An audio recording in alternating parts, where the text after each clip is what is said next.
സൂര്യനായി തഴുകിയുറക്കമുണർത്തുമെന്നച്ഛനെയാണെനിക്കിഷ്ടം.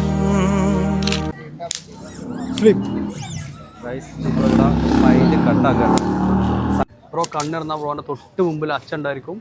അച്ഛനെ ഹാപ്പി ആയിട്ട് കാണാൻ പറ്റും, സംസാരിക്കാൻ പറ്റും.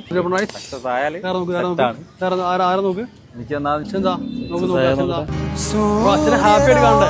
തഴുകിയുറക്കമുണർത്തുമെന്നച്ഛനെയാണെനിക്കിഷ്ടം. അമ്മൂടെ എനിക്കറിയില്ല കേട്ടോ, അമ്മൂടെ എനിക്കറിയില്ല. അമ്മൂടെ നീ ഹാപ്പി ആയിരിക്കും. അമ്മൂടെ എനിക്കറിയില്ല, ഇനി എനിക്കറിയില്ല, എനിക്കറിയില്ല. നീ ഹാപ്പി ആയിരിക്കും, ഹാപ്പി ആയിരിക്കും. അച്ഛൻ ഇവിടെ അടുത്തുണ്ട് കേട്ടോ, അച്ഛൻ അടുത്തുണ്ട്, അച്ഛൻ അടുത്തുണ്ട്. ഞാൻ ഒന്ന് ക്ലാപ്പ് ചെയ്ത് ആരെ ഒന്ന് കാണാൻ പറ്റുമോ? ഞാൻ നോക്ക്. അച്ഛൻ പോയിട്ടോ. ഹാപ്പി ഹാപ്പി ആക്കി റിലാക്സ് റിലാക്സ്. നല്ല ഡീപ്പർ സ്ലീപ്പിലേക്ക് പോകട്ടോ. അതിൻ്റെ കയ്യിലേക്കൊക്കെ ഡീപ്പർ സ്ലീപ്പ് ഡീപ്പർ സ്ലീപ്പിലേക്ക് പോവാണ്. ഓക്കെ അല്ലേ? ഇവിടെ തടഞ്ഞേക്കൂടി അറിയിപ്പിച്ചു. ഇവരെ ഞങ്ങൾ വിളിച്ച് ഞങ്ങൾക്ക് ഒന്ന് ട്രൈ ചെയ്യണം എന്ന് പറഞ്ഞപ്പോൾ ഞങ്ങളെ ഹെൽപ്പ് ചെയ്ത ആളാട്ടാ.